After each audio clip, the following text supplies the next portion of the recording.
একজন খ্রিস্টান লেখক, খ্রিস্টান এইচএম হার্ট দি 100 বই যে বেটা লেখছে, মানুষটা হইলে আমেরিকার একজন খ্রিস্টান মানুষ। এটারে প্রশ্ন করা হয়েছিল যে তুমি দুনিয়ার ভাষা শিক্ষিত, দুনিয়ার ভাষা মনীষীগুলোর মাস্তনে যুগ যুগ ধরিয়া যেটা মানুষ দুনিয়ার দামি মানুষ, ওটা মানুষ তো বাঁচিয়া তুমি বই লেখলাই দি 100 100 জন মনীষীর জীবনী। তুমি তো খ্রিস্টান ধর্মের মানুষ, তুমি তো চাইলে খ্রিস্টানের একজন বড় মানুষের নামটা দিয়া তোমার বই উদ্বোধন করতে পারতে, অর্থাৎ শুরু করতে পারতে খ্রিস্টানের একজন বড় মানুষ। মাথান বুঝাইতে পারছি। দুনিয়ার যে কোনো ধর্মের মানুষের যদি তার লেখেতে তার ধর্মের প্রচারটারে সামনে রাখে, মাথায় না তার ধর্মের প্রচারটারে। ও আজকের মাহফিল পয়লা কোন নামটা দেখো আপনারা পড়িয়া সাতাই হাল, এখানে লাস্টে লইতো না ওইতো, কিন্তু না তারা কত হইল যে আমরা অত টাকা দিই মাহফিল খরচ করিয়া করবো, অত কষ্ট করছি যখন, অন্তত কে ব্যানার বা পোস্টার আমার গ্রামের নামটা আগে স্পষ্ট থাক ওলা নাই কথা।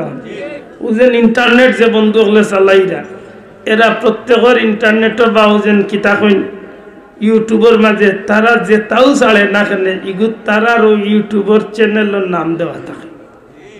তো বোঝা গেল জার্জির একটা মডেল, একটা প্রচারের থাকে।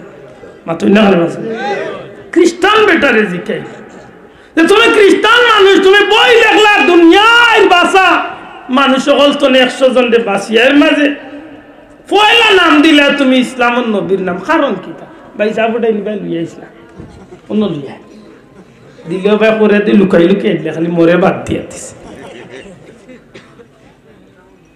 মাত বুঝরা নিবা সাহাব, আমি বেশি বিরক্ত করি লিয়ানি আপনারা, একটু ধৈর্য ধরি বইতে, বেশি লম্বা করতাম না। আমি জানি লম্বা সময় ধরি আপনারা বয়ান হুন্ডা উলামা হযরত, এর বাদেও যেহেতু বিষয়টা হচ্ছে আমি সামান্য টাচ না করলেও হয় না। তখন আল্লাহর বান্দার জবাব দিছি, আমি দুনিয়ার মনীষীগুলোর জীবনী আতাইলাম, বাসলাম, দেখলাম। যখনই কোনো ধর্মর বড় মনীষীর জীবনী আত নিছি, তখন তার জীবনী পড়িয়ে আমি পাইছি কোনো না কোনো একদিকে তাই খুব সফলতার শীর্ষে, কিন্তু অন্যদিকে দেখা গেছে এই বিফল।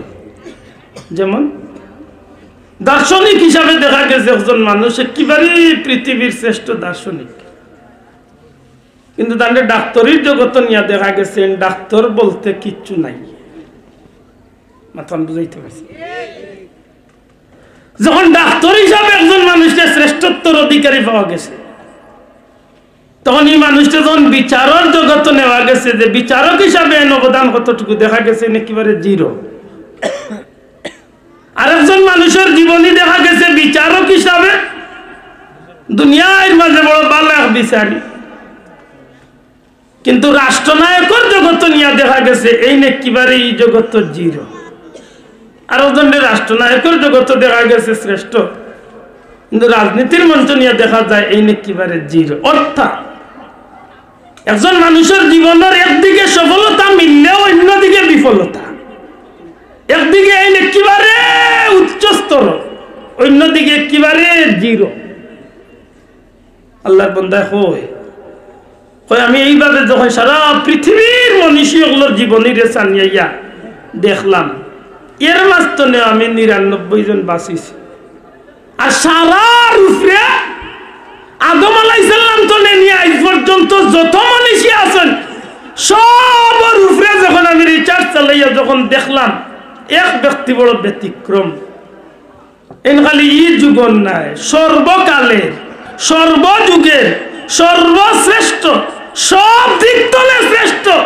এমনি ডাক্তারের জগতে নিলে ডাক্তার হিসাবে এর লগে তুলনা করার দুনিয়ায় তার কোনো ব্যক্তি নাই।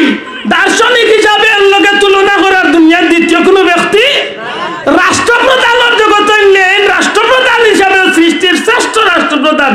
এমনি ভাবে যে জগত এমনি নিয়ে তোলা গেছে, দেখা গেছে যে সর্বকালের সর্বযুগের সর্বশ্রেষ্ঠ মহামানব, আর এই নইলা ইসলামের নবী মুহাম্মদুর রাসূলুল্লাহ, আমার নবী সাল্লাল্লাহু আলাইহি ওয়াসাল্লাম। এই কারণে আমি একজন খ্রিস্টান হইয়াও ই নবীর নাম রে আমি 1 নম্বরে রাখছি।